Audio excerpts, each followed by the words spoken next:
Hey there, today we're going to look at how to install Python 3, 12.3 on Windows 11. So let's get started. First, open your browser. Over here, go to python.org, then hover over Downloads. Over here, select Download for Windows. Then scroll down until you see the version 3, 12.3. Click on Windows Installer and then download it. After that, save the installer to your computer. Over here, go to your Downloads folder and open it.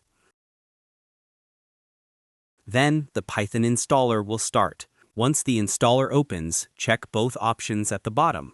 Over here, select Use Admin Privileges and Add Python to Path.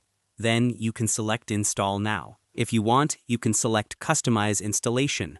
Over here, leave the first page as it is and click Next. Then select Install for all users. After that, click Install. Over here, if prompted, select Yes to allow changes.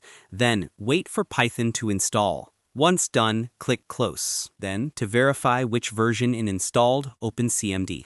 Then, type Python #version, and you will be able to see it. And that wraps it up. Appreciate you watching. See you in the next.